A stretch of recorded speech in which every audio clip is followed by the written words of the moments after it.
So the F1 season starts in less than a week, but I couldn't wait any longer. So we have come up to Base Performance Simulators in Banbury to check out a real-life F1 simulator and to meet our expert driver for the year, Olly Gavin. Now, Olly has won Le Mans 4 times, the American Le Mans Series 5 times. He was also the FIA safety car driver, and he was the test driver for Benetton and Renault. So if there's anyone that knows these F1 tracks better than you, Olly, where are they? well, I'm not sure, but I'm really looking forward to this. This is going to be great. I'm coming here, Base Performance, great facility. I'm really looking forward to doing some laps at every single track through the season, and setting down a lap time and talking you through the circuits to give you a bit of an experience, a bit of a driver's view. Absolutely. And some of our viewers might be thinking, you were the test driver and the safety car driver a while back. How have you managed to get around tracks like Austin, for example? Well, actually, later on last year, I went to Austin with Corvette Racing, and we ended up going there for a couple of days of testing, getting prepared and ready for our upcoming ALMS season with Corvette Racing, and also going to Le Mans 24 Hours. So we went there to do some tyre testing for Michelin and just generally get ourselves prepared. So that's one of the reasons why I've managed to go to Austin. So you've got all the tracks covered off for us? Absolutely, yes. So let's check out the F1 simulator behind me. So I've managed to get myself in the F1 simulator. Took a little bit of time to get my legs into the actual tub. Olly, tell me where this thing has come from. Well, this is actually an old Formula One show car. So this is something that it's realistic. It's to size. It is what they would use, but it's got a proper steering wheel in it. It's got the force feedback system into the steering wheel, so it's trying to give you sort of realistic curb strikes. It's trying to give you some loading coming through some of the corners. The pedals are in the right spot exactly as they would be. So you've just got two pedals. Yeah, just got 2 pedals down there, accelerator and a brake, and the clutch would be on the steering wheel as well as the up and downshift paddles. On the steering wheel as well, we've got the shift lights here that we'd use as you're going up through the gears. You've got the paddles on the back to do that. You've also got this display. You'd be looking at your gear position, your lap time, other speeds, and any other warnings that would come onto the steering wheel to alert the driver. Is that warnings from the people in the pits? No, that's not warnings from the people in the pits. You're not actually allowed to send data to the car. You can the only warnings that you'll be actually seeing is from the car. The car will be alerting you as the driver if there's anything particularly wrong with the car, whether it's a temperature or pressure or something's going wrong. Any other data has to be radioed to the driver through his earpieces or sent to him through the pit board on the pit wall. Right, gosh, so I'm praying I don't see any warning lights on this steering wheel. And so these buttons here, they're all part of the data, and you'd get in a normal F1 car too? Absolutely, yeah. This is pretty much as you would see in any. It's sort of like a generic steering wheel for a Formula One car now. So you've got on those buttons, you might have your brake balance adjustments. You would have your pit lane speed limit.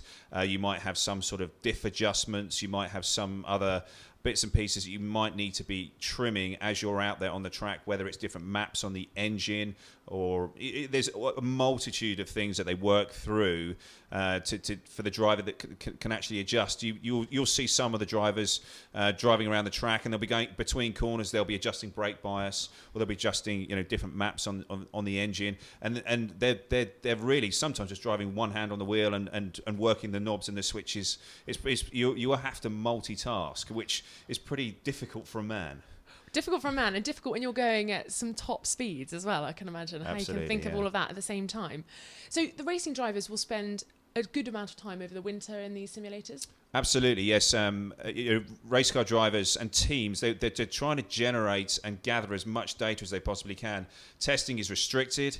You can only do those official tests. And so they're trying to get as much information as they possibly can on that new car or on that new tyre or on a driver just familiarising himself at a different circuit, a new circuit, or a slightly different setup that he's got to drive, different regulations he's got to drive. Certain cars been set up in a different way.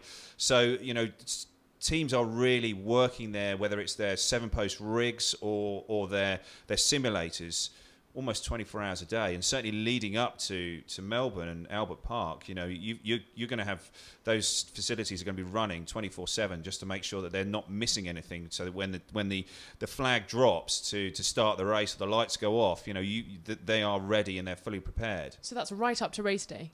Absolutely, yes. I mean, I'm sure the bigger teams, they've got their junior drivers in their facilities running the whole time to make sure that they can get every last ounce of speed out of their car, and that every single tenth counts. So that they're very, very busy right now getting all that prepared. Right. Thank you for my lovely tour of the simulator. I'm now going to try and get out of it. You might want to take this. Yeah, perfect. Okay, that is perfect. That's amazing. Yeah, really good actually. That's amazing. Spot on. Keep filming, keep filming. Yeah, this is the best bit. When you tune. Oh, it's good. John? You needed to fall out. Better for the viewers. Yeah. Oh God, is that okay? Okay, perfect. Made it. So we've talked about the drivers spending lots of time in the simulator, but of course, all that counts are the circuits, the qualifying, and the races. So Olly, talk me through what you've seen at testing. Who do you think has got a chance this season? Well, I think that the Red Bull cars are looking very competitive. So Sebastian, I think, is going to be very strong. Fernando's come out with a new Ferrari, and I think he's going to be exceptionally quick this year. I mean, he's been so close the last few years, and I think he is most probably the most complete driver out there. Lewis moving to Mercedes, I mean, that's a big talking point for this coming year. So I think they started off not so well in testing, but then at the last test of Barcelona, they were really, really quick. So maybe Lewis is the dark horse for the year. He's got a great team in Nico Rosberg. So, there's all of that going on in the mix, and you can't forget Jenson, of course, in the McLaren, and got a new teammate in Sergio Perez. So, I mean, I don't know how that's going to work out. Jenson is now clearly the team leader. So there's an awful lot that's going to be you've got to take in over the coming season, and I think it's going to be fantastic. And of course, we see Jenson. He loves Melbourne. He's won there 3 times in the last 4 years.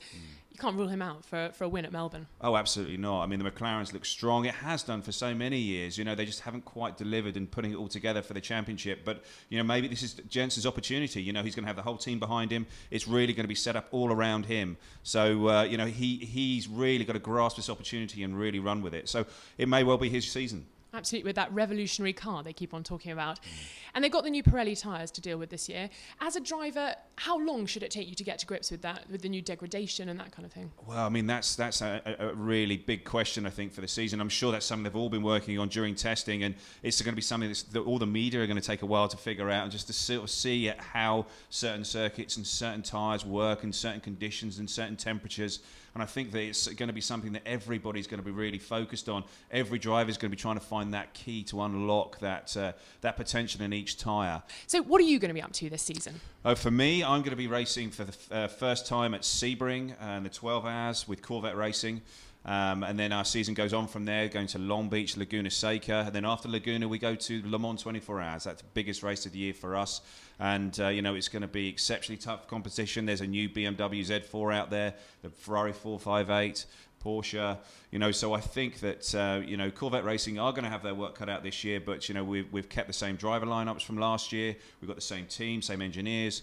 Continuity is there. We're running the C6R again, which it's been super successful over the last year. We are the reigning champions in the American Le Mans Series. So, we've got it all ready, prepared. We've got great tyres and support from Michelin. So we're really looking forward to the upcoming season. It should be fantastic. And of course, you're going to be here on pole position. Every Grand Prix, we're going to be featuring Olly's lap of the track. So if you want to keep up to date with all his fastest lap times, all you have to do is subscribe to Pole Position.